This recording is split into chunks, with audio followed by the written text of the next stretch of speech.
This is Piers Morgan Uncensored, and this is the interview the entire world has been talking about. Cristiano Ronaldo, one-on-one.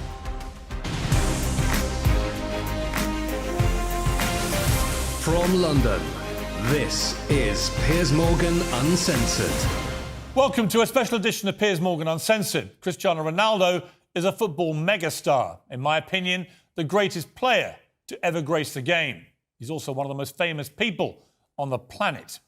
He's had the toughest year of his life, on and off the pitch, facing personal tragedy and a barrage of criticism from fans, pundits, even his own coaches. Everyone else has had their say. Now, it's his turn. And Cristiano is most definitely uncensored. Cristiano, let me start just by asking you, why are you doing this interview with me? Because I think it's the time to say something. And because I like you. As simple as that. Well, don't say that in public. Well, I like you too, and I appreciate it, because I think that you've had to sustain a lot of criticism this year in particular, probably more than at any stage in your career. And I think it's time to set the record straight and to clear up a few things, not least, I suspect, for the fans of Manchester United. You must be wondering what the hell's been going on. Oh, as I say many times, the fans, I'm always gonna say good about them. They are the most important things in the football. You play for them. They're always in my side. I feel that every time when I walk in the streets, the fans coming to me and they appreciate what I do for football. And for me, it's the most important in football. The fans, for me, is everything. I want to take you back to last summer. You're at Juventus, and there's massive speculation about where you're going to go. And the big rumour is that you're going to go to Manchester City. So first of all, how close was that to happening? Well, honestly, it was close. It was close. It's something that they spoke a lot, and Guardiola say 2 weeks ago, I guess, that they try hard to have me. But as you know, as my history in Manchester United, your heart, your feeling, the history that you did before, make the difference. And of course, as well, Sir Alex Ferguson.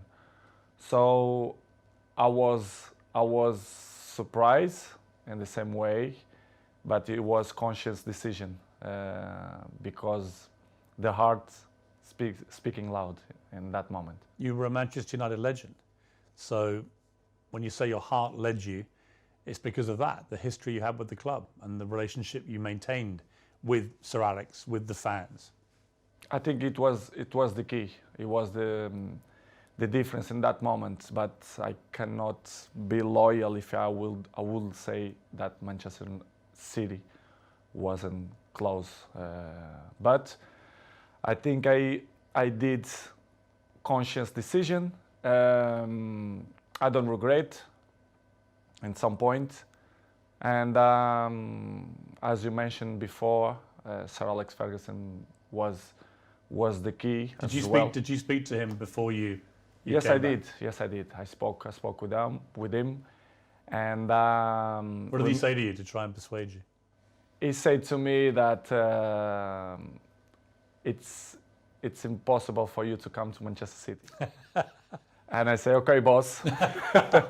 So I took the decisions, and I repeat I was with conscience that it was a good decision. You came back and it couldn't have started better. You played at Old Trafford. Yeah, you won 4-1 against Newcastle. You scored twice. Sir Alex was there, loving it, obviously, the return of the prodigal son. Your mother was there, the return of her own son. Your mother was crying, obviously. Obviously, yes.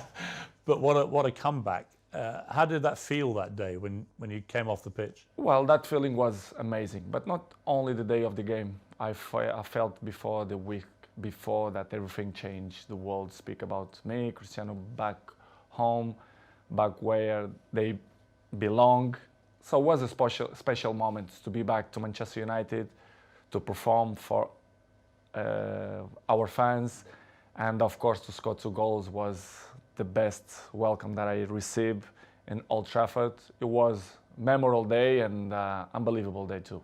The Viva Ronaldo chant went up. Yes, Viva Ronaldo. You like hearing that? Be back. Of course I did. Yeah. As I told you before, the fans for me, they are everything. 2 things happened, I think, within 24 hours of you re-signing for United. One, you broke the all-time record for shirt sales in 24 hours. You actually beat a guy called Messi at PSG. You must have been happy about that. Of course I do. As you know, I don't follow the records. The records follow me. So it's good. Another one in my book. And the other one was the Manchester United tweet announcing that you were rejoining the club was the most tweeted or most liked tweet, I think, in Twitter history. It's good. As I told you before, it was a good moment. Nobody expect, because things change around, in my opinion, in 72 hours, which is you plan, or they spoke, not only Manchester City but other clubs too, spoke about your name, that you will change Juventus for another club. But Manchester United wasn't there, wasn't in that pot of that teams, but surprised everybody, even me, to be honest. After a few weeks, things weren't going well at Manchester United. The club just wasn't firing. And in the end, Ole Gunnar Solskjaer, the manager, got sacked.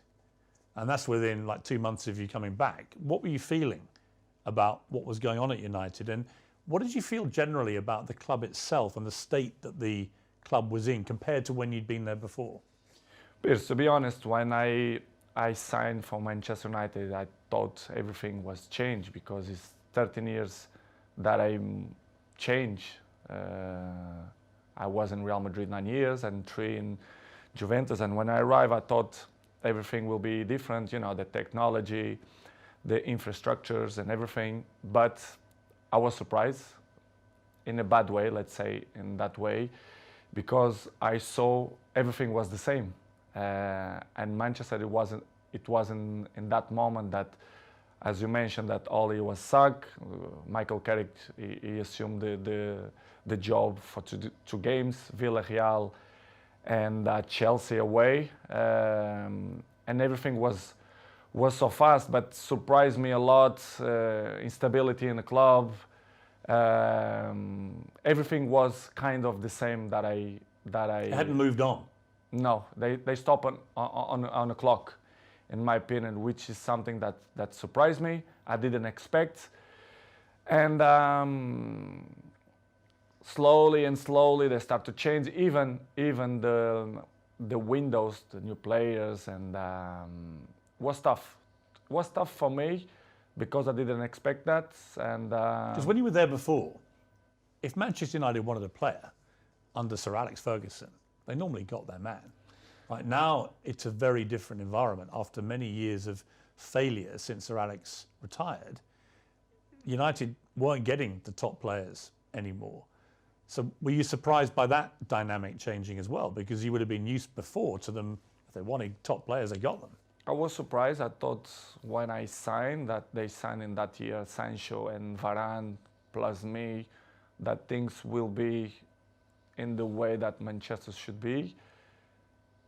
As you mentioned, well, Sir Alex Ferguson left a big gap in the club. Not only Sir Alex Ferguson, but one person that I thought make the difference, David Gill, the president, a very, very good man. And the structure around Sir Alex Ferguson was very important too. I knew that Manchester United wasn't the same, but I don't see that it was so big gap, so big things that go through by the last 10 years. And it was the thing that surprised me more, to be honest. It was little things like even the swimming pool that the players use, the saunas, all these facilities. Nothing had changed since you'd left in 2009. Nothing changed. Surprisingly, not only the pool, the jacuzzi, even the gym. Even some points, the technology, the kitchen, the chefs, which is I appreciate, lovely persons.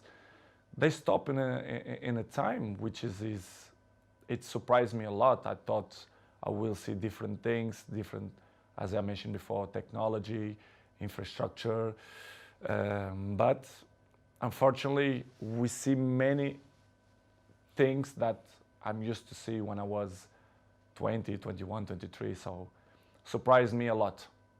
You'd also, of course, as you said, you'd been at Real Madrid and Juventus, where you saw them moving all the time to progress with technology, the latest thing, to improve performance levels. So you were able to compare what you'd experienced there with what was not happening at United. In United, the progress was zero, in my opinion.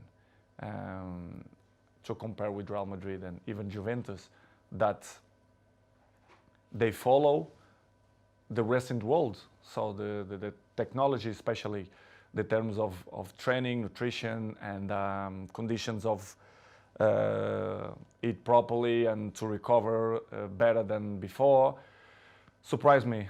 Manchester right now, to compare with that club, I think it's behind, in my opinion, which is something that surprised me.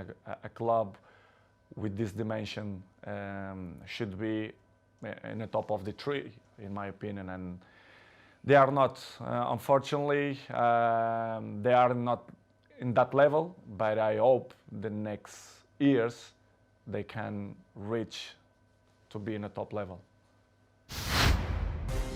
Up next, Ronaldo's scathing verdict on what's gone wrong at Manchester United.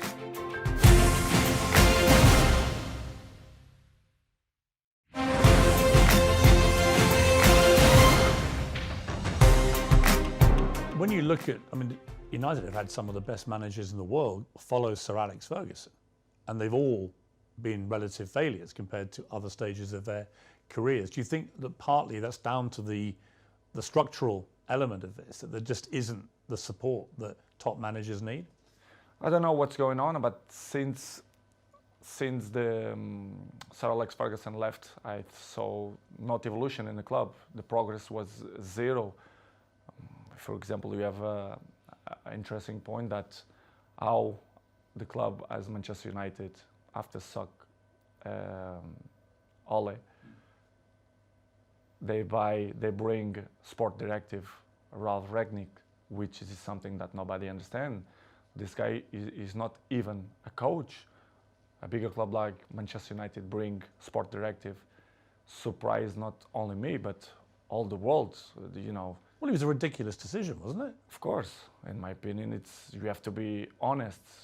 If you're not even a coach, how are you gonna be the boss of Manchester United? It's something that I should see that Manchester is not followed not the right way to reach successful like other teams, like for example Liverpool or Manchester City, Chelsea. They are one step behind or two because of this kind of mistakes. In my opinion, they should improve and change probably the staff or the people, the directives or presidents. I don't know who is the problem there, but since did it show a lack of ambition to you when they replaced Ole Gunnar Solskjaer, who a lot of fans liked, but he obviously wasn't delivering the big titles that United wanted and were used to. But to appoint someone like Ralph Rangnick, I'd never heard of him. And I'm thinking if had you heard of him? No, of course not. You'd never heard of this guy? Nobody, and the people who I speak, nobody knew it. Who is him? So suddenly did you call him the boss? Of course, I respect. We have to call because he assumed the job. Regardless, all the coaches that I had in my career, I call them boss because if they assume the job, we have to call in that way. But in the end, deep inside me, I never saw him as a boss because I saw some points that I never agreed, and he stopped in a time as well. Because if you're not being a coach, the next 5 years, you're gonna lost the identity to be a coach. So surprised me a lot. But in the same way, don't surprise me a lot because if you see the structures, they keep it the same. So the coaches didn't surprise me, but was a tough moment. What was extraordinary was very quickly after Rangnick took over, started briefing journalists that you weren't pressing enough and that maybe it would be a good idea if you moved on from the club. And I'm like, who is this guy? And why is he saying this to the man who's scoring the goals? To be honest, Piers, it's something that I don't understand. It's the new coaches that coming around, they think they find the last Coca-Cola in the desert, which is I don't understand. The football there invents many years. So, but I respect any coach have a different approach, different opinions, different mentality, but kind of some points that you not agree. So I'm always like that in my life. I'm always been beside the best coaches in the world: Zidane, Ancelotti, Mourinho, Fernando Santos, Allegri. So I had kind of some experience because I learned from them. And when you see some coaches that they're coming, that they want to revolution the football, I not agree. I have my opinion. They agree or they disagree, but it's part of the business because in the end of the day, I'm in a club to win. And with my experience, I want to help, like always. And some coaches that don't accept. And, it's part of the job. Did he know what he was doing, Rangnick, or not? At a club like United? No, they don't. They knew the club very well, but they don't know the dimension of the club inside, the history of the club, which is for me surprised me even more, which is when the soccer Ole Solskjaer, you should bring a top manager, not sport director. Did you think it was right to get rid of Solskjaer, or would you have kept him on? Well, it's not. I love Solskjaer. I think he was a top person because what I keep inside my heart, it's the heart of the persons, and Ole for me is a top person. Coach, of course, he wasn't. He didn't look for what he wants. It's hard to assume after Sir Alex Ferguson, but I think he did a good job. For sure, he need more time, but I'm never doubt that he's going to be a good coach in the future. But it was a good experience. I was so pleased to work with him, even a short period. What about the younger players and specifically their mentality? Because it seemed to me, just from what I was reading, when you were originally at Manchester United as a young 18-year-old, that you had huge respect for the older players, the Keanes and these guys in the dressing room, and you would soak up their experience, their wisdom and so on. Did you get that same respect, do you think, from the younger players? I don't mean that they don't respect the experienced players or the oldest players. I don't think that word is the best one, but they live in a different era. I can see my kid, they have 12 years old. The mentality, they are not the same. They are not suffer that. What's the difference? The anger. I think the anger. I think that they have the things more easily. Everything it's easily. They don't suffer. And I think they don't care. I don't mean only a few in Manchester United, but all the teams, all leagues in the world, the youngers, they are not the same of my generation. But we cannot blame them because it's part of the life, the new generation and the new technologies that avoid, they distract them for another thing. So, but they are not the same. They listen, but this is why we have 2 years. You listen from one side and they go away for another side. So don't surprise me, but in the same way, it's a little bit shame because if they have the best examples in front of your eyes and if they don't at least copy what you did for me, it's kind of weird because I remember when I was 18, 19, 20s, I'm always look to see the best players, Van Nistelrooy, Ferdinand, Roy Keane, and Giggs. This is why I have the successful that I have and longevity, because I take care of my body, my mentality, my head, because I see these guys and I learn from them. When you try and give advice to these younger players, what do you say to them? What do you try and guide them to be like? I think the best advice, I'm not the kind of guys to like to give advices. I prefer to be as example. Yes. Because I'm an example. I'm there every morning. I do it the same stuff. I'm probably the first ones to arrive and the last ones to go out. I think the details speak for itself. So, because as I told you before, they listen one thing and in 2 minutes they already forgot and do it whatever they think it's better. This is why I say I like to lead by example, and some ones they follow.